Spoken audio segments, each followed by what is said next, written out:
Welcome to Nevada Newsmakers. On the broadcast today, the Washoe County Commissioner Marsha Berkbigler for the whole show on an all-new Nevada Newsmakers.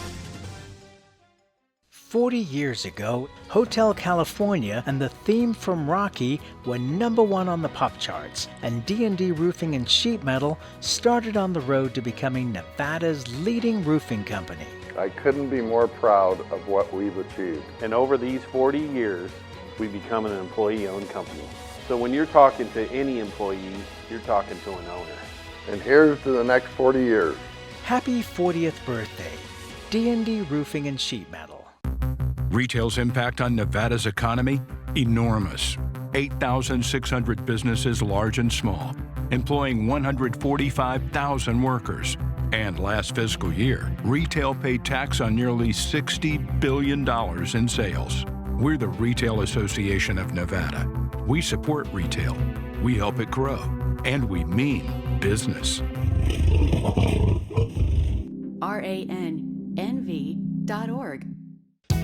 Pro Group Management offers workers' comp services to a growing number of industries. As businesses grow and change with the times, the need for a solid workers' comp program must be flexible and up to date. The evolving nature of regulations can make staying ahead of complex tasks challenging.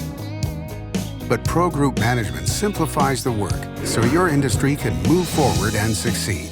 Pro Group Management. Workers' comp that works for you. Truck drivers are some of the hardest working people you'll meet, delivering over 70% of America's freight and 92% of Nevada's. When there's a natural disaster, they're delivering critical supplies to help those communities recover and rebuild.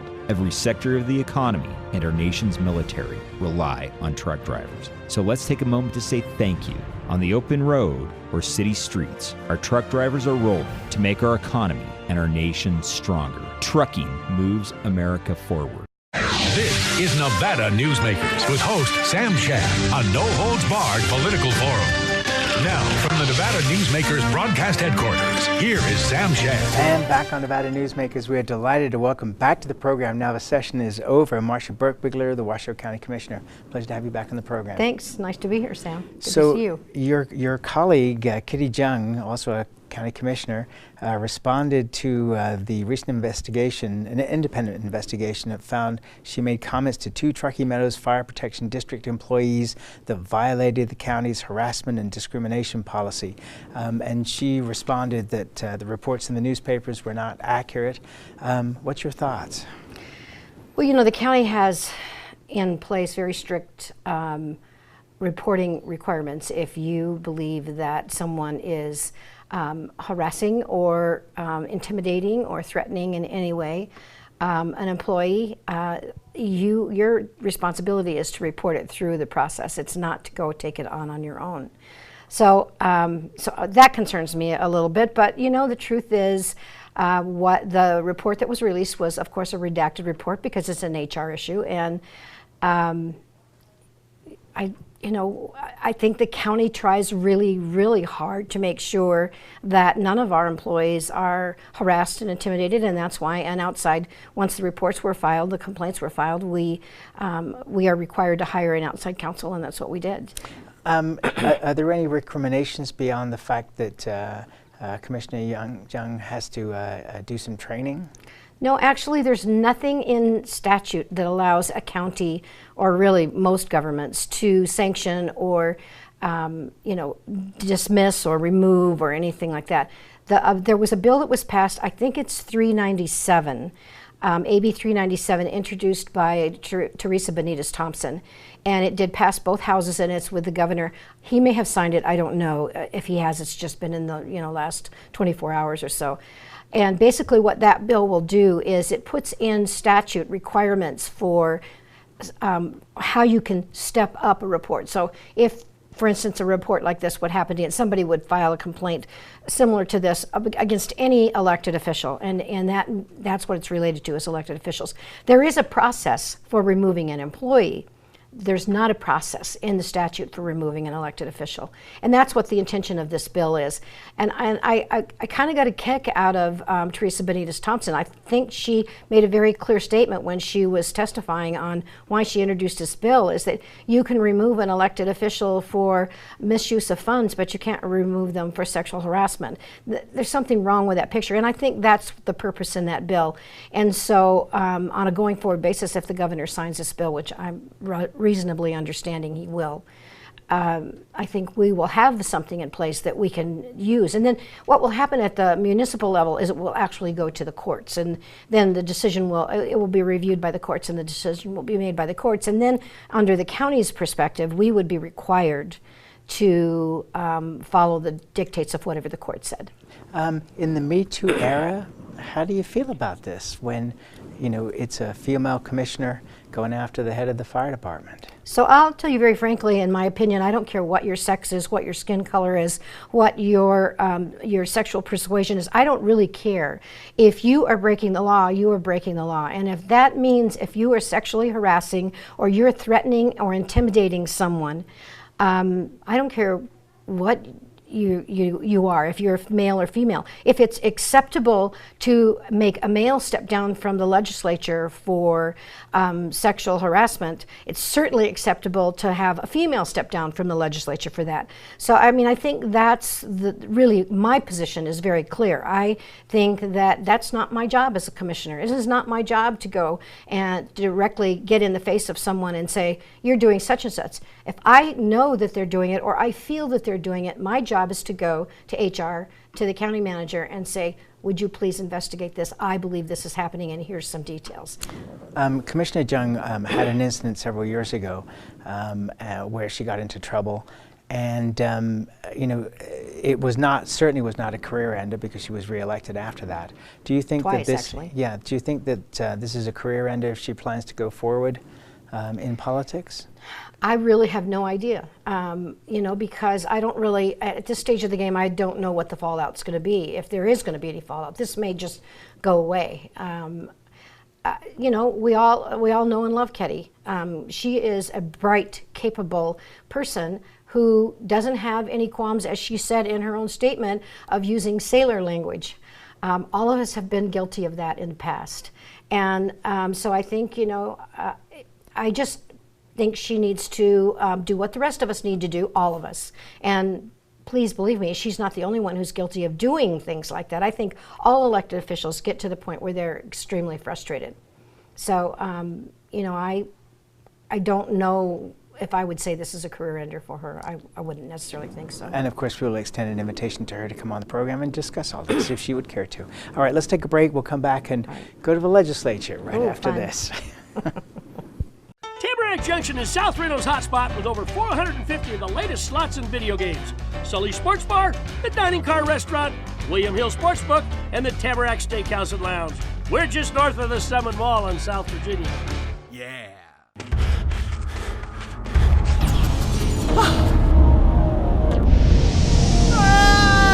Hey, Dad? What are you learning? This place is great. Huh? You gotta try this. Wow, this stuff is great. People are gonna love it. Yes. Yes, they will.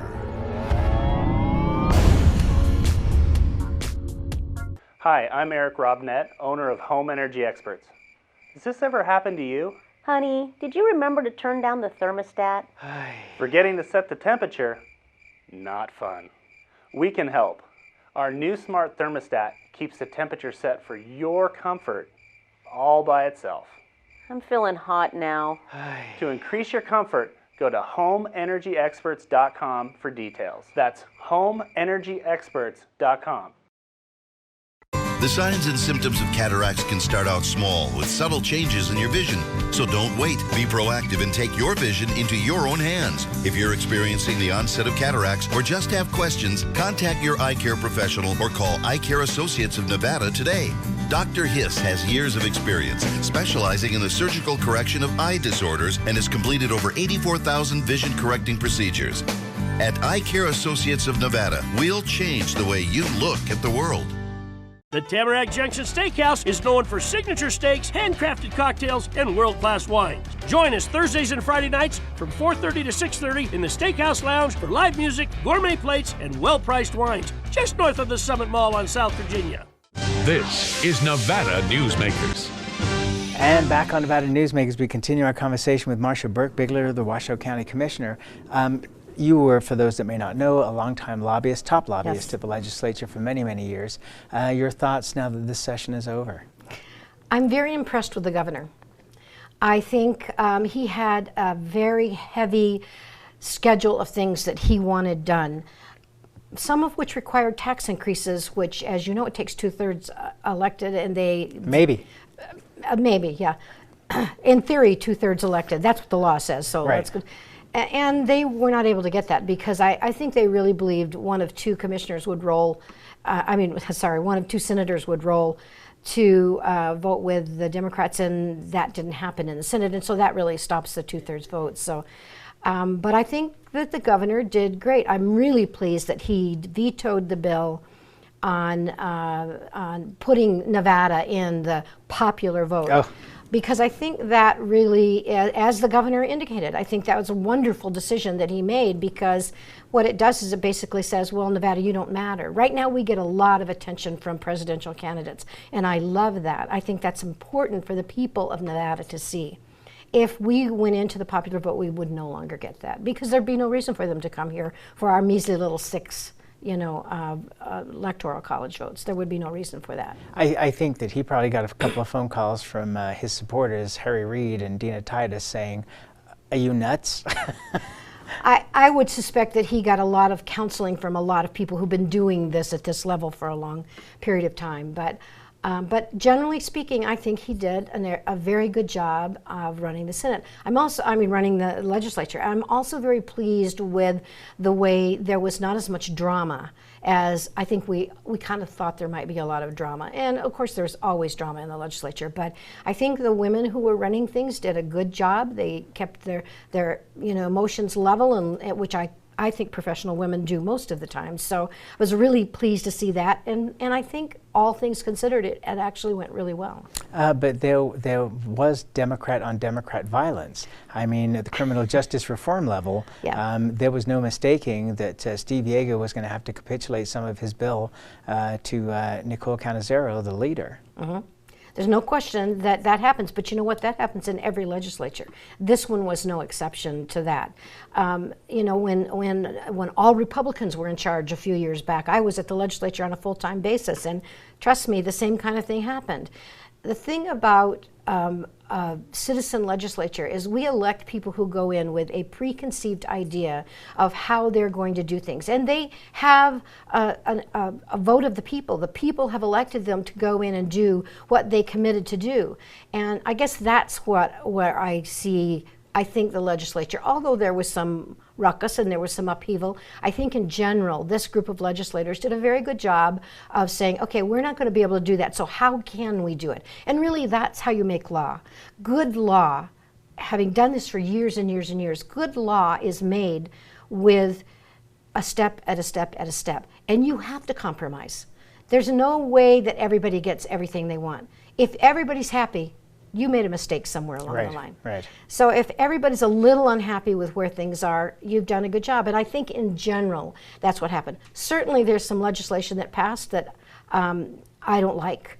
Gun control, I'm a big advocate of not having the government tell me whether I can own guns or not, so I was a little concerned about that. But I do understand the concerns, especially with all of the shootings we have going on around the country. So I get both sides of it, but my firm belief is that the government doesn't belong in my bedroom. It doesn't belong in my gun safe. It doesn't, the government doesn't belong there. The government has bigger, more important things that they need to be handling. And you have a gun safe. And I have a gun safe. What did you think about, the Democrats obviously split into two camps. Mm-hmm. Moderate Democrats, especially older Democrats, and then the younger electeds who had their own opinions, and they were not going to sit by and be told what to do. No, and that was actually kind of impressive to watch at arm's length, because I wasn't in Carson City, but I did I monitored everything that was going on, so it was impressive to watch that. I like the way that the younger people stood up and said, wait a minute, we're talking about the future of the state. And I didn't like a lot of the things that they were advocating for. I didn't agree with, I think, you know, they were going too far off the left side, to the left side of the spectrum for me. But I still think that in general, it was a well-run session, and I was happy to see that everybody participated, and participated at the level that was sometimes a little rough, but mostly polite, and we're here to do a job and let's get it done.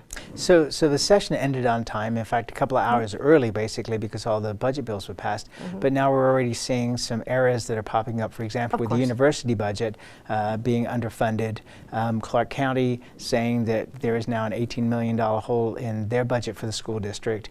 So, you know, was there a rush to get it done on time? Yes. Okay. And that's always the case. I mean, that's always the case at the legislature. But when you rush to get it done on time and you hurt the governor's #1 issue, which in his State of the State, in his election, the governor said, education is my #1 priority. And now we're coming out the other side and it's looking like maybe some things were done that weren't clear. All right. So one of the things is that they pushed funding education back to you guys at the county level. Yeah. I know from published reports in the Las Vegas Review-Journal that all but Tick Segerbloom are having concerns about increasing the sales tax to cover education. How do you and some of your colleagues feel about that? I'm not supportive of that. It's not my job to raise taxes. As you know, it's the legislature's job. If the legislature wants the counties at the municipal level to take over running the business of their county, then they should let us run the broad-based business, not say, well, you can do this, so you get home rule here, but no, on potholes and other sort of things, you don't get home rule on that. You got to come and ask our opinion on that. I have an issue with that. So either push it all the way to home rule or leave it at whatever it is at right now. But so I disagree with that. That I don't think would ever be approved by the citizens of Washoe County.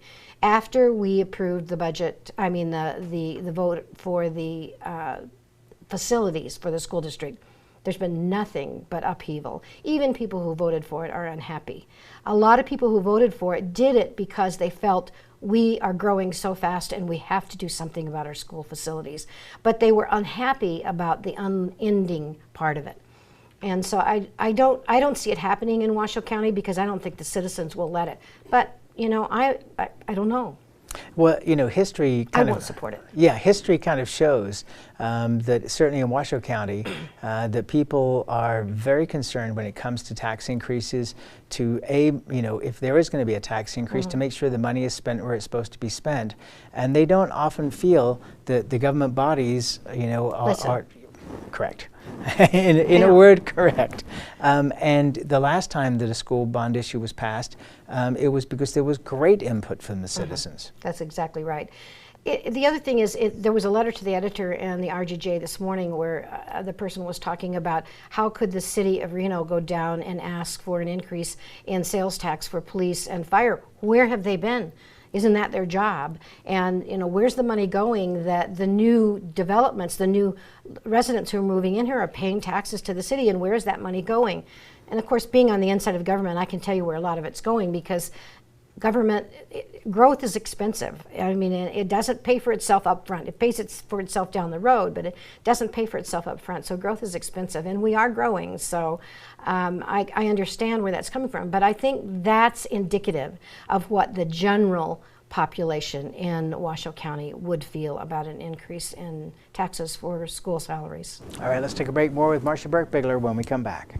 Dimitri Prine here for Design Outdoor.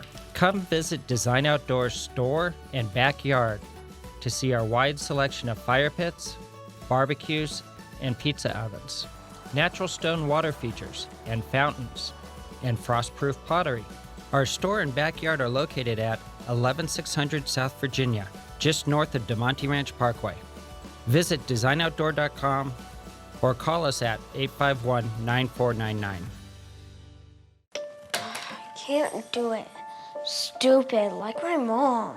We can't do anything at Mommy's because you won't pay child support. Dad said you cheated, and he's not even sure he's my dad. Mommy said you left both of us, so she isn't gonna let me see you.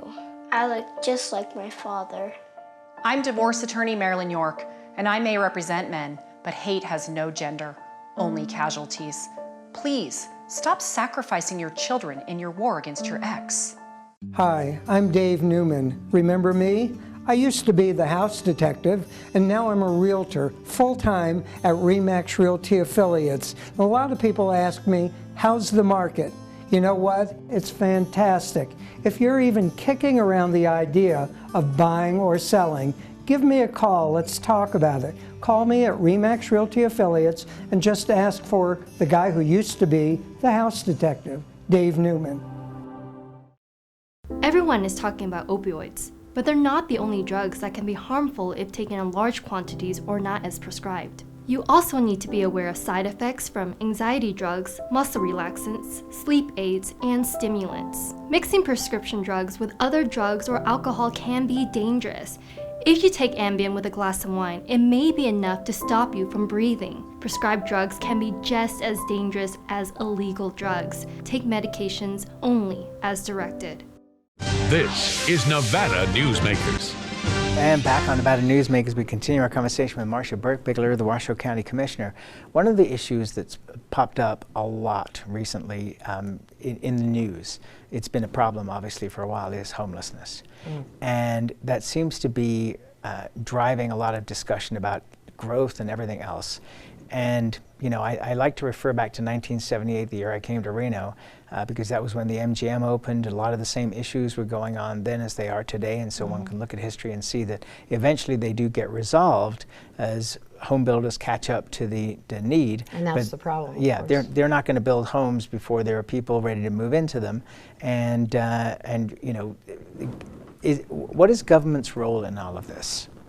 I think one of the things that I ask routinely for this. Tell us what we can do to help the developers move forward faster. So do we have regulations in place? Do we have permit costs in place? Are we doing something that does not allow the process to move forward as quickly as it needs to move forward? One of the things we've done, as you know, you can go get your licenses, your permits, one-stop shop. So if you need to have something from Washoe County and Reno, you can go to Reno's planning, you can go to Washoe County's planning, you can get your permits, the same things between Sparks. You can get your permit in one place, and that's helping the streamlining. But there's still other things that need to be done. And infrastructure is a big deal for us. So sewer is a big deal for us. I sit on the regional governing board, and we're in the process of working on the master plan right now and trying to get the master plan updated and finished. And so sewer is always at the top of the list. All kinds of infrastructure, though. It's not just sewer, it's roads, it's you know, planning, it's clean water, it's dirty water. What are you going to do with, you know, all of that kind of water that rolls down off the hill? We live in a basin that has a lot of shaly type stuff on the hillside, and when it rains hard, it runs down into neighborhoods. So, you know, those are all issues that have to be addressed. And so one of the things that we've done out in the more rural areas is we have big ditches that can run through. Unfortunately, they get full. They get full of stuff, and so you're constantly cleaning them. So that slows down development also. So really, the issue of homeless is twofold. So one of the things the county is doing, and the cities are working with us on this, is we're opening the NAMS campus, which is the Nevada Mental Health, the old Nevada Mental Health campus. And so that campus, the land is actually owned by the state of Nevada. And Amber Howell, who's the director of the Human Services Department, has responsibility for homeless. We have set $11 million aside to get that up and running. She's been able to get grants from the state to help redevelop some of the housing that's on there. We've also gotten grants from the federal government. We've gotten grants from local churches and some other organizations. And so we're working pretty routinely with people to try and address the issue of the homeless who are on the streets, people who are living in the shelter because they can't afford an apartment. They have jobs. 70% of the people who are currently in the shelter have income coming in of some kind. And so, you know, those are the people that we need to figure out how to help. And then, of course, we also need to figure out how to help those people who are, you know, have a drug problem, have an alcohol problem, have, you know, any other, a mental problem, a health problem of some kind. Those people need help also, and so that's what we're trying to do. That's one of the things we're trying to do with the NAMS campus. Currently, the largest mental hospitals in the state of Nevada are the Washoe County Jail and the Clark County Jail. And so that's an issue that has to be addressed. Rather than taking a person that's drunk or passed out on the street for whatever reason, rather than picking them up and taking them to the jail, there needs to be an interim place, and so we're working on all of that. And and additionally, I sit on CHAB, which is the Community Homeless Advocacy Board. And so one of the things we're doing is we're trying to look at interim level housing. So interim level multifamily housing to get people into those kind of facilities who at a cheaper rate. All right, and that's where we got to leave it for now, but obviously this is a huge subject. It is. And we It's barely not going scratched away. the surface, yes, and it's definitely not going away, and it could affect potentially continued growth in the area. It absolutely can. It will if we don't resolve it. All right, and that's where we got to leave it.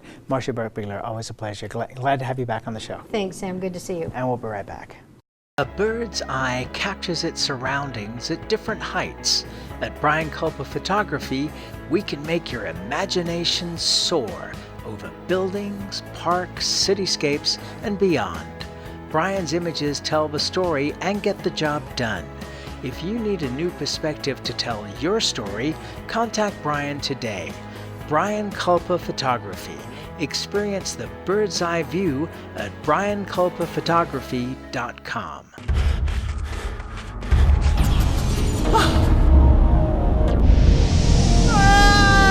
Hey, Dad?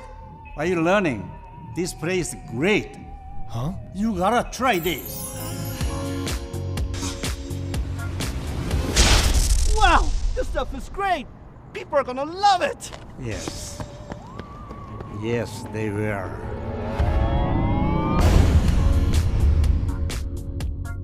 St. Ives Florist for every holiday and every special occasion. For romance. Custom home design. We have the largest selection of fresh flowers in northern Nevada. And we also offer a large selection of unique gift items. Come see me, Lori Ann, at St. Ives Florist, 700 South Wells Avenue, or call me at 333-9190. Pro Group Management specializes in providing industries with the necessary components to satisfy and exceed workers' comp requirements. Every business has unique needs and specific regulations. Pro Group Management stays ahead of the curve, providing up-to-date services to keep your industry in top form. Discover how we simplify your tasks, improve efficiency, and reduce expense to keep you moving in a positive direction. Pro Group Management. Workers' comp that works for you. Don't forget, another way of watching Nevada Newsmakers is to subscribe to our YouTube channel, Nevada Newsmakers on YouTube. We'll see you on the next broadcast.